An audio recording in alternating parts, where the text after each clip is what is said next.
Comenzamos el día de hoy. Muy buenos días a todos y a todas. Espero que tengan un lindo día. Comenzaremos esta vez con la clase que tenemos para el día de hoy. Sí, muy buenos días, chiquillos. Empezamos la semana con entusiasmo, ¿cierto? Con harto ánimo. Que sea una muy buena semana, ¿cierto? En especial para María, que hoy cumple años. Hartas bendiciones para ella. Que sea un muy bonito día y también que sea una muy buena semana para ustedes y sus familias, chiquillos. Y comenzamos la clase. Comencemos nomás. Así que lo que vamos a ver hoy día es la siguiente parte que tiene que ver con ambiente y sostenibilidad, y en este caso tiene que ver con la biodiversidad. Pero a nosotros no nos interesa la biodiversidad del mundo, sino que la de Chile. Por lo tanto, vamos a conocer algunos aspectos respecto a la biodiversidad. Dentro del objetivo, y esperemos que lo podamos cumplir, es analizar la importancia de la biodiversidad de Chile, ¿ya? Y eso es lo que tenemos como meta para esta clase. Y primero tenemos que partir por lo más básico. Y cuando digo lo más básico, estoy hablando de lo que estuvimos viendo en algún momento en primero medio. El año que de primero medio estuvimos viendo esto. Primero que nada, el Ministerio del Medio Ambiente, en el libro que expuso en el 2018, define la biodiversidad de la siguiente manera. Por diversidad biológica o biodiversidad se entiende la variabilidad de organismos vivos de cualquier fuente, incluidos entre otras cosas los ecosistemas terrestres, marinos y otros ecosistemas acuáticos, y los complejos ecológicos de los que forman parte. Comprende la diversidad dentro de cada especie, entre las especies y de los ecosistemas.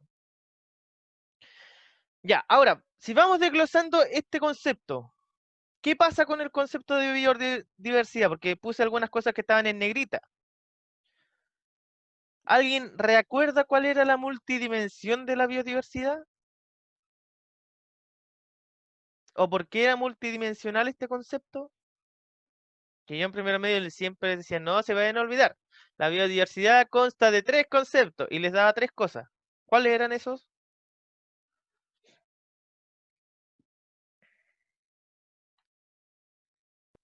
Profe, no me acuerdo yo. ¿Ecosistemas? Ya, uno, ecosistema. ¿Qué otro?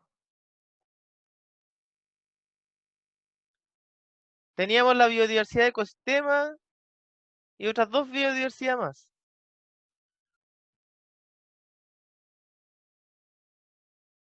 Y pueden ir leyendo la definición que está ahí, ¿ah?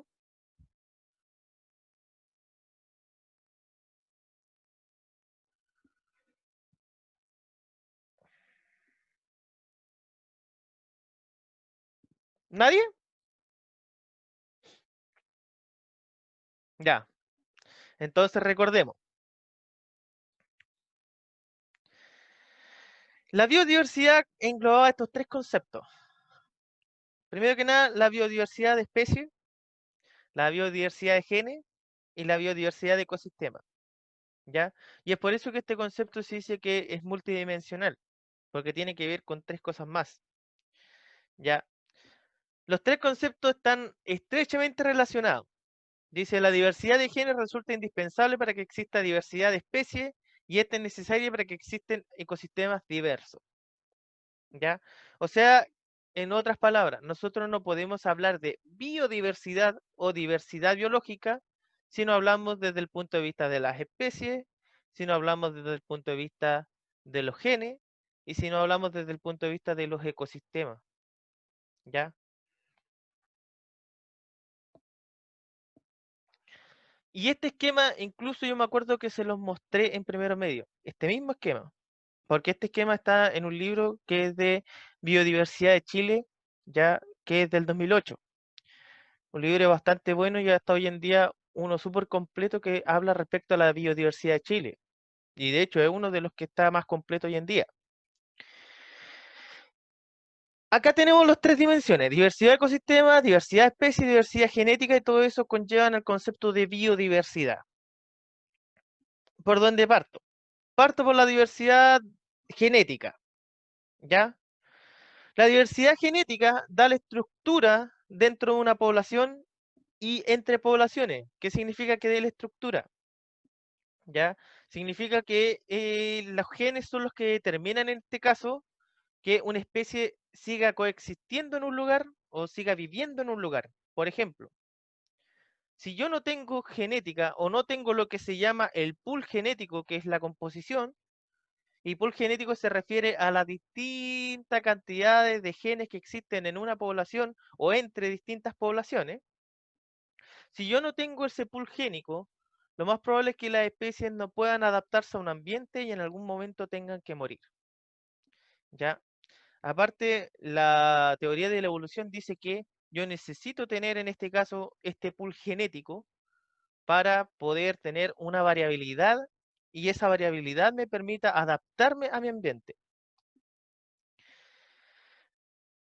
La función de esta diversidad genética conlleva a lo que es el aspecto fisiológico, conductual y dice adaptaciones al medio, que era lo que le estaba mencionando. O sea, desde el punto de vista genético se va a regular todas las cosas que hacen las especies. Por ejemplo, el cómo se vea, cómo actúa, ¿cierto? Y cómo se adapta. Esta diversidad genética da la estructura, ¿cierto?, a la diversidad de la especie. O sea, entre mayor cantidad o mayor el pool génico en una población, mayor riqueza y abundancia de especies voy a tener. O en este caso hablando del número de especies. Cuando nosotros hablamos de diversidad de especies, estamos hablando de la cantidad de números de una especie o de otras poblaciones. ¿Ya? Estas especies obviamente que pueden interaccionar entre sí desde el punto de vista de la depredación, la polinización, dispersión y otras interacciones, ¿ya? Con el fin de que se vayan reproduciendo.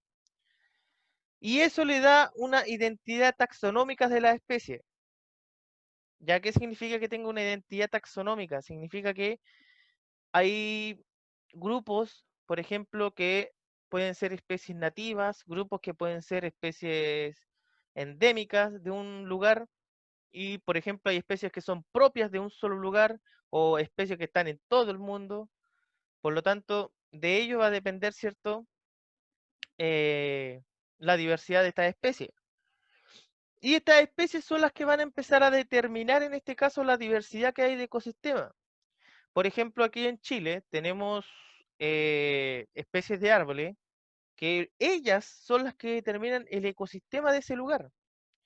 Y hoy en día hay una clasificación, ¿cierto?, para nombrar los distintos ecosistemas terrestres que hay acá en Chile. Y tienen que ver justamente con las distintas especies que se encuentran de árboles y de animales. Y las especies, aparte de eso, ayudan, ¿cierto?, a que haya una mayor cantidad de ecosistemas. ¿De qué forma?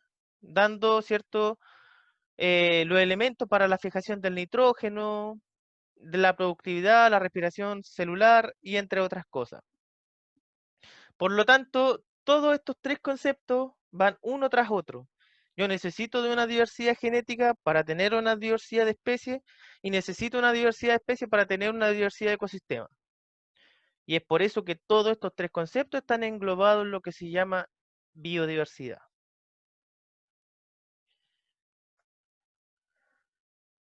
Ahora sí nos vamos viendo a qué se refiere cada uno de los conceptos. Especie.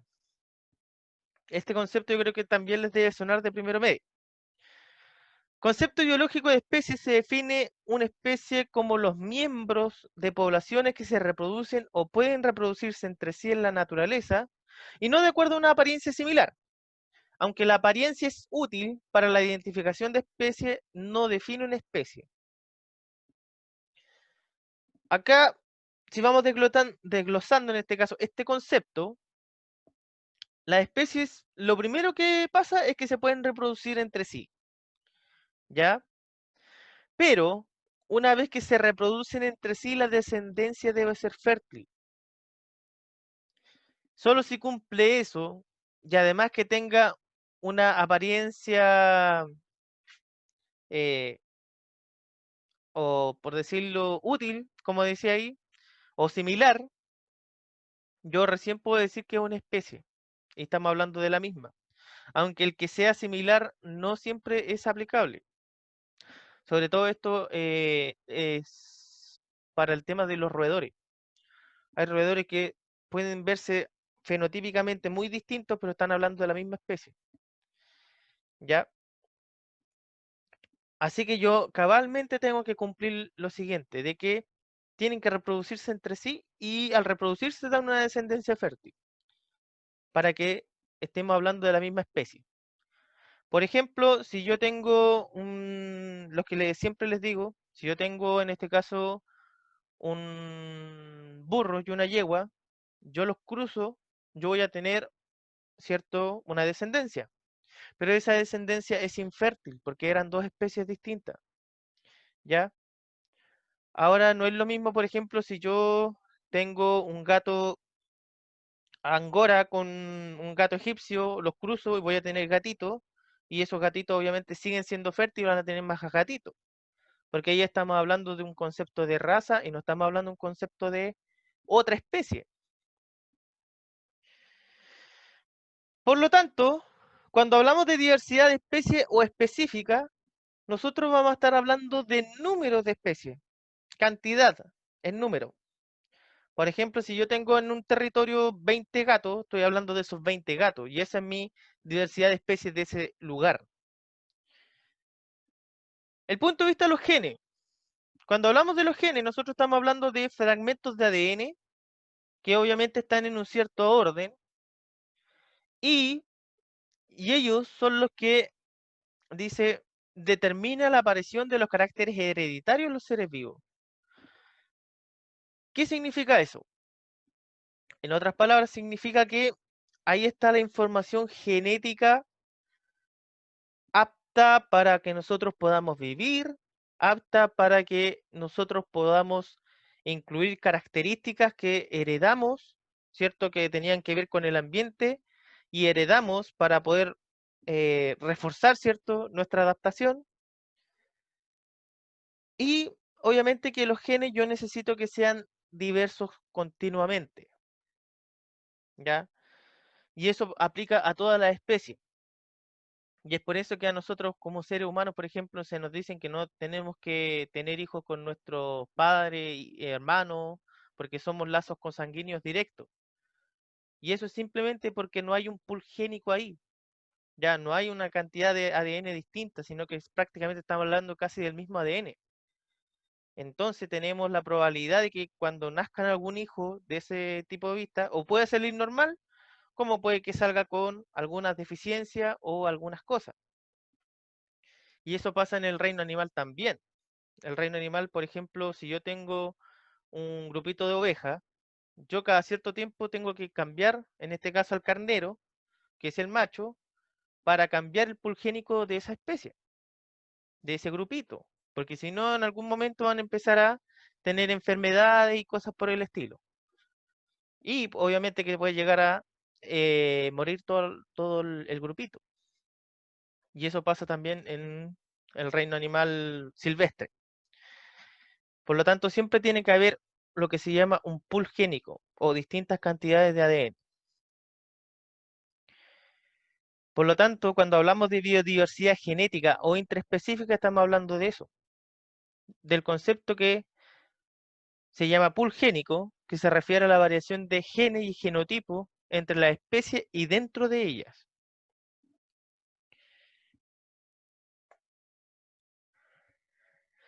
El siguiente concepto, ecosistema. Ecosistema es un sistema natural que está formado por un conjunto de organismos, biocenosis, y medio físico donde se relacionan, biotipo. ¿Ya? Yo les decía, cierto, que nosotros teníamos una biocenosis y un biotipo. Y aparte hay otros conceptos que están asociados a eso. ¿Alguien se acuerda? Porque yo me acuerdo que también se los dije de otra forma, cuando hablamos de conjunto de organismos vivos y el medio físico. ¿De qué está hecho un ecosistema? ¿Cuáles eran los otros dos conceptos también que son relacionados a esto? De sistema biótico y No me acuerdo la del profe. Ya, pero estamos con uno. Tenemos el sistema biótico. ¿Y cuál es el otro?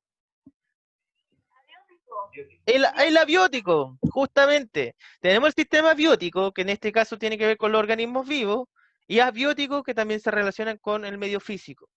Por lo tanto, acordarse de estos conceptos: biocinosis, biotipo, y biótico y abiótico. Un ecosistema es una unidad compuesta de organismos interdependientes que comparten el mismo hábitat. ¿Ya? O sea, nosotros no podemos hablar de ecosistema sin hablar de los organismos que están en dichos lugares. Si nosotros no estamos hablando de los organismos, no es un ecosistema. Solamente estaríamos hablando del biótopo. ¿Ya? O si hablamos solamente de los organismos vivos, estaríamos hablando de una biocenosis, pero no de un ecosistema en sí. O sea, tienen que estar las dos cosas relacionadas. Tienen que estar las dos cosas. Porque, por ejemplo, si hablamos de un ecosistema de Chile, un bosque, si yo le quito los organismos vivos, ¿qué me queda? Tierra. Y nada más. Agua, tierra y aire. Y automáticamente se transforma ya solamente un biotopo sin nada. Ahora es distinto si a ese peladero le coloco 2, 3 organismos, o a ese bosque le coloco todos los árboles y todos los organismos. Ahí estamos hablando de un ecosistema. Y nosotros tenemos ecosistemas que son terrestres, acuáticos y los mixtos. Por lo tanto, la biodiversidad ecosistémica van a incluir las comunidades interdependientes de especies y su entorno físico. Ya, en este caso, obviamente que acá cuando estamos hablando de interdependencia, significa que yo voy a tener un grupito, en este caso de especies, que van a estar en un lugar, pero ese grupito va a depender de otras especies igual, y van a haber hartos grupitos en un ecosistema. Ya, por ejemplo, aquí voy a tener un grupito de especies, aquí acá otro, pero todos ellos van a depender de los otros, ¿ya? O sea, están todos conectados de alguna forma. Por ejemplo, de cómo están conectados, ya sea por la depredación, ya sea por comensalismo y todas las relaciones intraespecíficas que hay, ¿cierto?, en un ecosistema. Los ecosistemas presentan una diversidad interna que está contenida en la biodiversidad ecológica o ecodiversidad. A esta última, Neif en el 2001 se refiere como la variedad de parches, tamaño, forma y contexto que caracteriza un patrón de paisaje e incluye aspectos de la vegetación, suelo, drenaje y áreas urbanas. O sea, nosotros aparte de la biodiversidad, o sea, los ecosistemas, ¿cierto? La diversidad de ecosistemas, dentro de ese concepto tenemos la biodiversidad ecológica o ecodiversidad, que nos estamos refiriendo a pequeños parches que hay en un ecosistema, ¿ya? Y obviamente que esos parches son en este caso patrones de paisaje, cosas que están asociadas a cierta vegetación, distintos tipos de suelo, las áreas urbanas, porque si se fijan acá Chile sobre todo tiene partes donde hay camino y cosas así, y se van creando distintos parches, esos también son pequeños ecosistemas, o se le dice que son una ecodiversidad.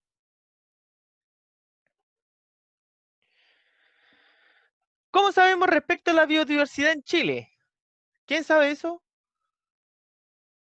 Por ejemplo, ¿cómo sabemos hoy en día que existen toda esa cantidad de animales que hay descritos en libros y cosas así? ¿Quién Por sabe? estudio, Estudios que se tuvieron que hacer en algún momento. ¿Pero saben quién? Charles Darwin. De hecho, ahí hay una parte importante, ¿ah? Charles Darwin. Darwin fue uno de las personas que contribuyó también a la biodiversidad en Chile. Bueno, y aquí vamos a repasar un poquito respecto a esto.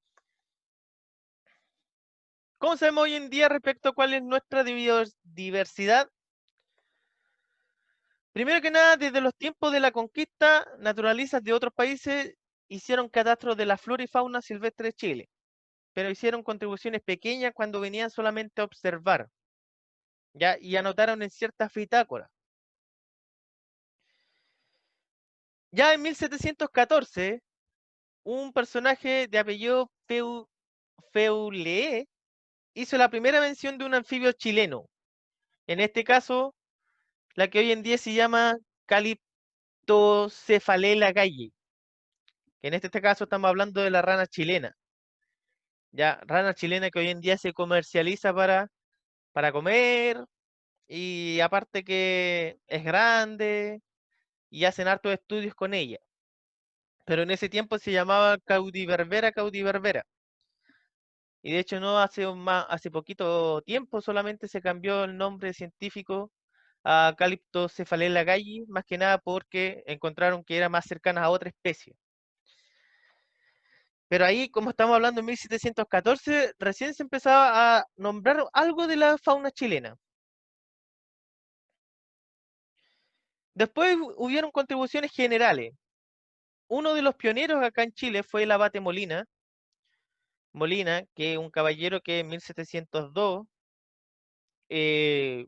hizo un libro que se llama Historia Natural del Reino de Chile, ¿ya? Y en esa obra publicó muchos elementos de la flora y fauna de Chile.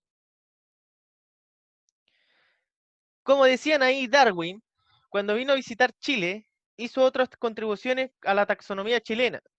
¿Por qué? Porque Darwin lo que pasaba que cuando iba viajando a distintos lugares, él fue, en este caso, tomando partes de hojitas, partes de esto, partes de lo otro, y él entregó ciertas contribuciones desde el punto de vista de la flora, de la fauna, ya por medio de dibujo, por medio, en este caso, de estos libros botánicos, y fue describiendo incluso algunas cosas, las nombró él mismo porque él las descubrió. En 1847 vino un naturalista francés que se llamaba Claude Gay, ¿ya? Y realizó un estudio sistemático de los recursos biológicos de Chile, ya que en ese momento le pagaron al caballero que viniera a hacer ese trabajo. Y estamos hablando de 1847. Después, mucho tiempo más adelante, vino un biólogo alemán que se llama Filippi y estuvo entre 1857 y 1903 también aportando respecto a la biodiversidad de Chile. Ahora, si hablamos de las contribuciones de ornitología o el estudio de las aves, tenemos a Hellmeyer en 1932, a, a Woodall, Johnson y nuevamente Filippi, que ellos escribieron ahí 2 tomos sobre la historia natural de las aves de Chile.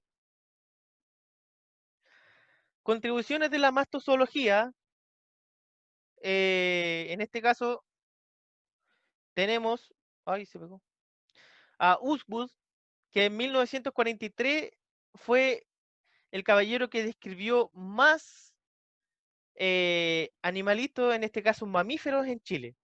Y de hecho, hoy en día sigue siendo la más completa. Y estamos hablando de 1943. ¿Ya? De las especies marinas, Schulze en 1887, Soyas en 1886-1888, Wesenberg, Lund, 1955-1962. Si se fijan, hasta ahora, una sola persona que era chilena fue la que contribuyó acá al país, que era Molina, y el resto eran todos extranjeros. O sea, ningún chileno en esos años se le ocurrió hacer un catastro de la fauna o flora que teníamos acá en Chile, sino que tuvieron que venir gente de afuera que el gobierno en algún momento tuvo que pagar para hacer estos estudios.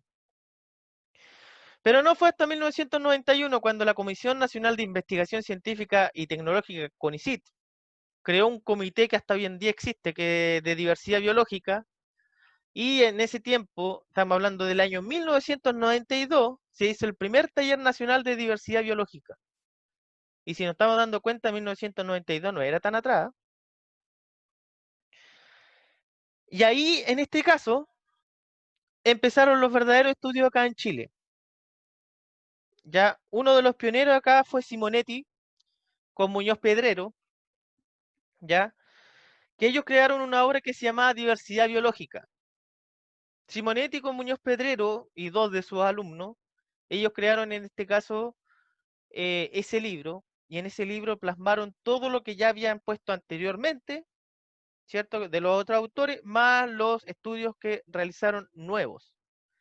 Y en este caso, Simonetti, un caballero que académico hoy en día, al igual que Muñoz Pedrero, se especializaron en fauna, se especializaron en flora. Después Simonetti se fue al punto de vista de los mamíferos, al igual que Muñoz Pedrero, y ellos son los que prácticamente han determinado casi la mayoría de los roedores que hay en Chile, por ejemplo, o de los animales que, tales como el zorro o los estringiformes, que en este caso las lechuzas. Y gracias a eso hoy sabemos que hay 6.331 especies aproximadamente que son exclusivas de Chile o endémicas, gracias a eso. Y hoy en día se siguen contando porque siguen haciendo estudios día a día. Hoy en día ahora si ustedes van a las páginas de revistas científicas, se van a encontrar que hay un montón de personas que están publicando respecto a especies hoy en día. Aunque hay especies que nadie las quiere estudiar, como por ejemplo los murciélagos o algunos tipos de insectos, que hoy en día no hay mucho estudio. Ahora, ¿cuál es la biodiversidad más representativa en Chile? ¿Qué creen ustedes?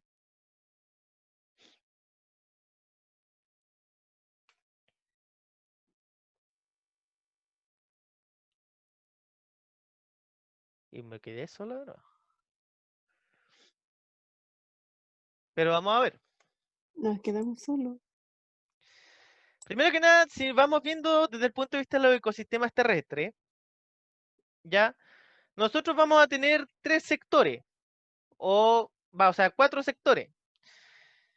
Vamos a tener la zona norte, la zona centro-norte, la centro-sur y la zona sur, ¿ya? Y dentro de todo ecosistema se van creando formaciones vegetales. Y estas formaciones vegetales son las que van determinando los ecosistemas en Chile. Por lo tanto, como decía previamente, acá en este caso los árboles son los que están dando los ecosistemas acá variados, ¿cierto? Y la asociación que hay al agua. Si vamos viendo las formaciones vegetales, nosotros tenemos la parte del extremo norte donde hay desierto absoluto, luego hay matorral desértico, luego hay matorral bajo desértico, vamos a tener matorral espinoso, y cuando hablamos de matorrales quiere decir que hay arbolitos que son achaparrados que van a estar ahí. Si hablamos de matorral desértico quiere decir que hay un arbolito uno a las 1000. Si hay bajo desértico quiere decir que hay un poquito más de arbolito. Matorral espinoso se encuentran más cantidades ya estilo cactus y otros tipos de tipo coirón, por ejemplo, pero se encuentran más arbustitos. Bosque espinoso ya está cambiando y de hecho los bosques son de ese estilo, por eso se llaman bosque espinoso. Después viene lo que son bosques esclerófilos. Esclerófilo en este caso se refiere a bosques que comienzan a ser verdes, ¿ya? Después vienen los bosques caducifolios, que en este caso son bosques muy verdes, pero que en otoño están todos pelados, porque caducan las hojas. Matorral caducifolio, bosque laurifolio, ¿ya? Bosque resinoso de conífera, bosque siempre verde, matorral siempre verde, turbera, matorral bajo de altitud, herba sabal de altitud, estepa y pastizales. Ahora sí se van fijando lo que es vegetación, empezamos a tener poca a poca, después se va cundiendo y empieza a haber mucha vegetación y después ya hay vegetación frondosa verde todo el año y después va acabando de nuevo hasta terminar nuevamente en puros pastizales. Y así se va creando la distinta biodiversidad acá en Chile. Y eso puede ir asociado a las zonas costeras, puede ir asociado a lagos, a lagunas, y de esa forma se van creando nuestros ecosistemas terrestres acá en Chile. Y es por eso que nosotros tenemos ecosistemas variados. O sea, nosotros vamos a tener desiertos, vamos a tener donde hay hielo, vamos a tener donde hay solamente frío o templado, cálido, y así sucesivamente.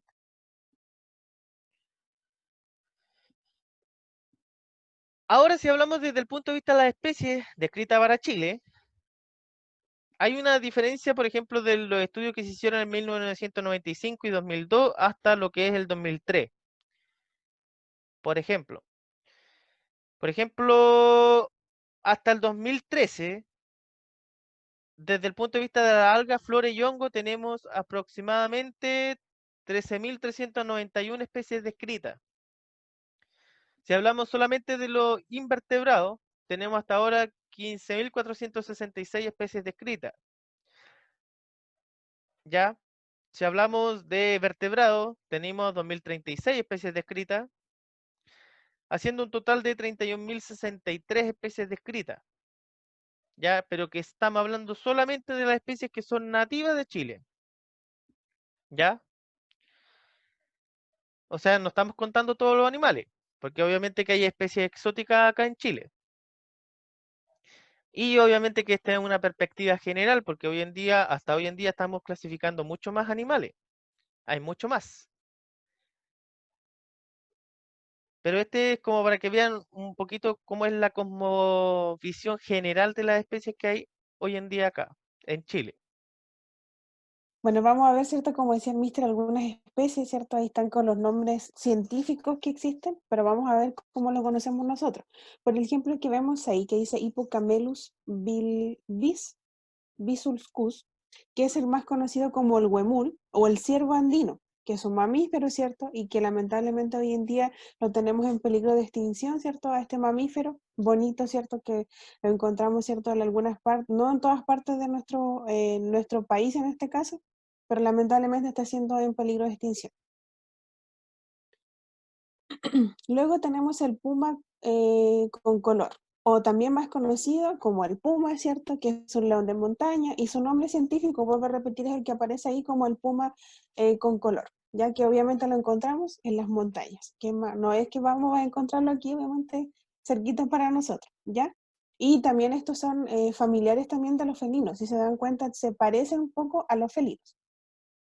Avance nomás, ¿viste? No, acotando una cosa, que este pajarito, creo que la semana pasada donde mis papás se fue a comer una oveja. Apareció uno Ah, de estos en la casa. Y creo que mis perros casi se hicieron pipí, los pobrecitos, porque empezó a pelear con los perros y salieron aullando. no. Que por lo general dicen que estos animales, cuando están las hembras con cría, y llega tanto a hacer el hambre, que bajan de la cordillera y van asociados a las casas a buscar cosas. Mm. Cuando se vive en zonas precordilleranas, como donde mis papás. Claro, en las montañas. Por eso es conocido como el león de montaña. Claro, ahí se asocia como usted lo que señala, en este caso. Exactamente. Bien, luego tenemos la conocida otaria, ¿cierto? Flavescense, que os vuelvo a repetir, son nombres científicos que nosotros lo conocemos como lobo marino, ¿ya? O también llamado otario de la Patagonia, ¿ya? Porque obviamente allá en la Patagonia se ven mucho más, ¿cierto? Aunque nosotros también tenemos aquí mismo en el sur, ¿cierto? Lo tenemos el lobo marino. Avance nomás.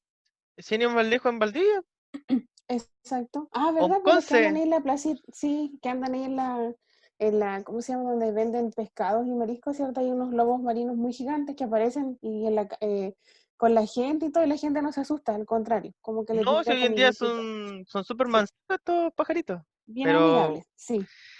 pero no pasen la mano, eso sí. Luego tenemos el Octodon degus, ¿cierto? O más conocido como degus, ¿ya? Y es un ratón de cola de pincel. ¿Por qué de cola de pincel? Porque este ratoncito, ¿cierto? Que es de la familia, ¿cierto? De los ratones, su cola al término tiene como una cierta puntita como un pincel. Por eso es también muy conocido como ratón colita de pincel. Porque su cola es larga y además al final tiene una puntita como un pincel. Aquí tenemos, ¿cierto? El Moyo Castor coipus, que este es más conocido como el coipo y es una especie también de lo que es la familia de los roedores. Familia también de los ratones, pero estos son más pequeñitos y tienen parecerse también como a los castores, pero es más familia de los roedores y es más pequeñito. Si ven su carita igual es como más distinta, pero igual tiene la colita larga, si se dan cuenta también ahí la imagen. Tenemos el Leopardus colocolo, ¿ya?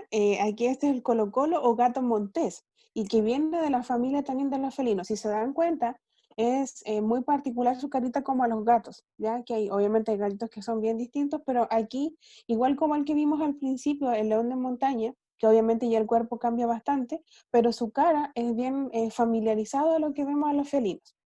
Y este es un gato montés. Ya, aquí tenemos al Liolamus chilensis, que este Liolaemus es, chilensis. Liolamus chilensis. Igual son nombres científicos, ya no sé que nosotros lo hayamos inventado, que no son nombres científicos. Y es también conocido como el lagarto, ¿cierto? El lagarto llorón, ya o lagarto, que obviamente nosotros igual hemos visto tal vez siempre de repente en la tele, ¿cierto? Lagarto, y lagarto llorón porque este lagarto, de hecho estuve leyendo un poquito, su singular sonido que también coloca es como que llora. Y por eso es conocido como lagarto llorón, porque a diferencia de otros lagartos, su sonido es como un como llorón, es sollozo, obviamente para ahuyentar a su presa. Acá la especie que hay acá en la parte sur encontramos esta misma especie y hay una que es con color así medio verdecito y azulado. Estamos hablando de la misma especie ahí, ¿ya? Y esta es la típica lagartija que por lo general salen a cazar cuando son chiquititos y todo eso y bueno, al menos yo lo hacía.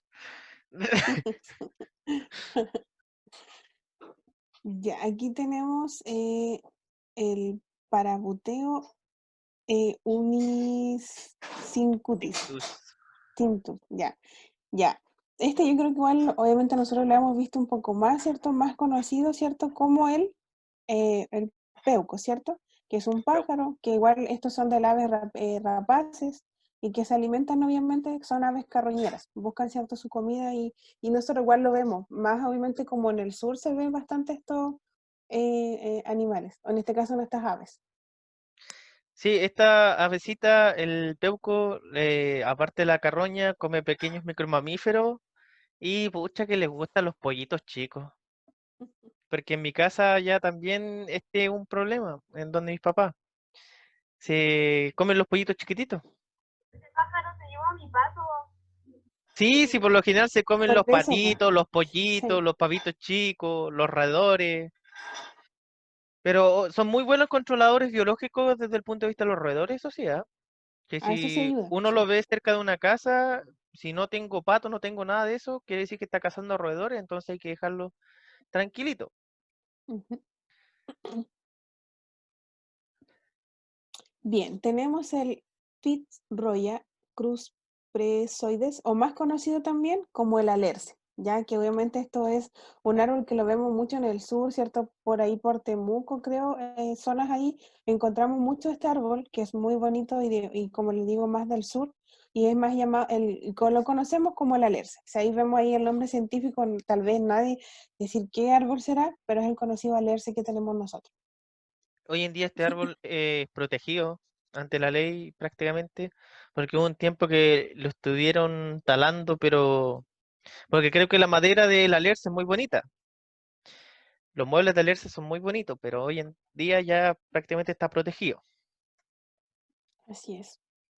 Luego tenemos, ¿cierto?, la Jubaea chilensis, que este es más conocido como la palma chilena, o palmeras que de repente vemos, pero chilenas, que sobre todo esto lo encontramos en Serena. En La Serena encontramos mucho de este árbol en particular, ¿cierto?, que es bien conocido como, o parecida a una palma que vemos en otros países, y lo tenemos en Chile, en La Serena. Y después se distribuye en Chile más que nada en las plazas de las ciudades. Le han dado por colocar esta.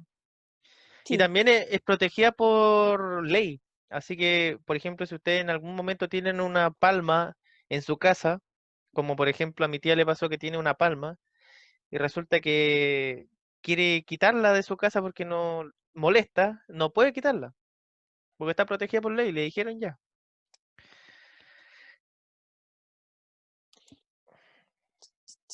Esta es conocida, ¿cierto? Como la Nothofagus nítida, que es más conocida como la changle, ¿cierto? Ya Ah, es una no, plantita, no, ¿o no, no? ese, ahí me faltó esa. No, en este Ah, caso, ya. el Nothofagus nítida es, en este Nítida. caso, el coihue, pero no es el coihue común y tradicional, sino que estamos hablando del, del coihue, ¿cómo se llama? De Chiloé, ¿ya? El coihue de Chiloé, en este caso, que se encuentra solamente en esa zona de Chiloé, es un coihue distinto al coihue que uno conoce tradicionalmente, porque las hojas, si bien son muy similares, son más delgaditas y son menos oscuras, ¿ya? Pero hoy en día también es una especie nativa de Chile y asociada siempre a lo que es roble. Siempre se encuentra así como Nothofagus nítida con roble asociado, las dos cosas.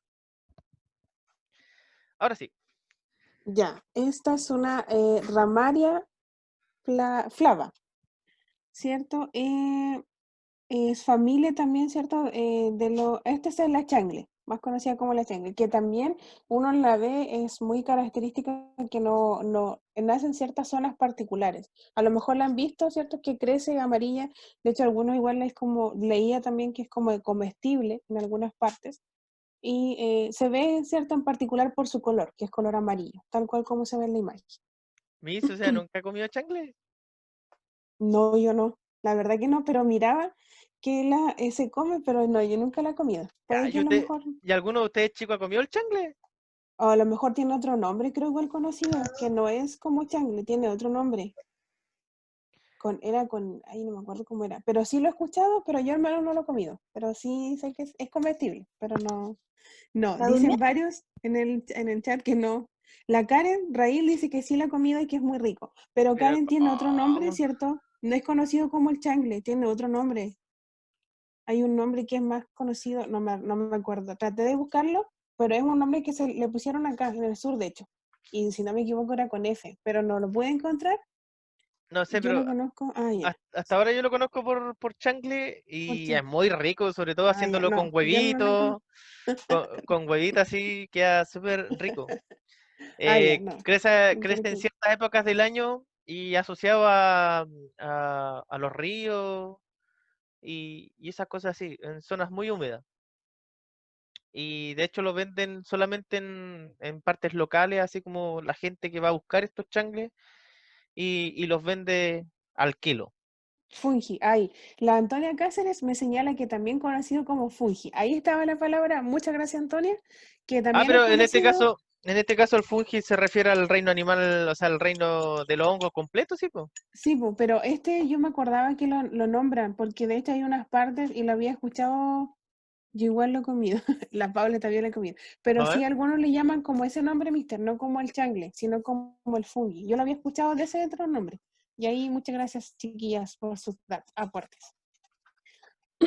Chandy, también conocido como Chandy, exactamente igual Cristóbal Cárdenas señala. Luego, ¿cierto? Tenemos a la Morela cónica. Ya esta igual es familia de los hongos, ¿cierto?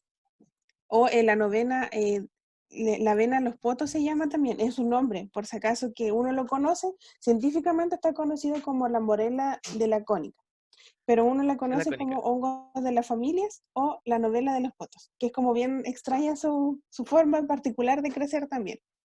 Es que en la novena región ya le dicen el poto, porque de hecho tiene un olor característico fuerte, hediondo. Ya, Ah, ya. la morchila cónica, de hecho este es un hongo que en época del digüeñe, porque aparece justo con el digüeñe. Bueno, en este caso acá le llaman las pinatras a ustedes. En esta Exacto, la época, espinaca. ¿cierto? Cuando aparecen los digüeños y las pinatras, ahí aparece también esta morchila y por lo general uno la va a buscar y la vende, porque de hecho es bastante cotizada esta morchila. La utilizan para muchas cosas, sobre todo para la industria alimenticia y otras cosas, y la compran a buen precio. Algunos gramos, por ejemplo, como 200 gramos, valen como 4.000 pesos, una cosa así. Así que si algún día tienen que buscar, Búsquenlo. Mister, nos están diciendo que tenemos que apurarnos porque estamos atrasando.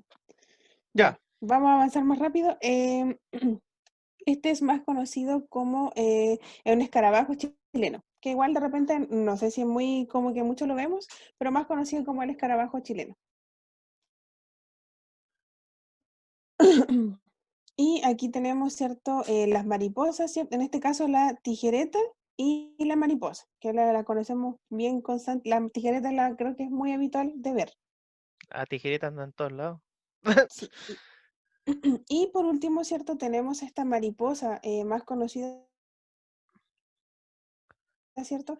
Que a lo mejor nosotros no la conocemos como mariposa en realidad, sino que como que más por su nombre, por el gusano, el tebo, que es conocida como el tebo y que esta produce después una mariposa, que es bien muy bonita en todo caso, bien llamativa. Se transforma y queda como mariposa. Ya, mister, vamos a tener que empezar a cerrar porque nos están Ya. esperando. Y lo último es cierto que, más que nada, que el 25% de las especies nativas de Chile son endémicas. Y estamos hablando que un 25%, si lo vemos desde el punto de vista de la cantidad de especies, es un buen poco de especies. Sobre todo que el 2% de las aves, el 11% de los mamíferos, el 50% de las plantas, la mayoría de las plantas que tenemos acá en Chile son endémicas. Y los anfibios, las ranas y todos aquellos. ¿Ya? Ya, esto más que nada, ¿cierto? Como una cosmovisión para lo que después va a venir, en este caso, respecto a biodiversidad de Chile. Así que hasta ahora, ¿alguna duda, alguna consulta?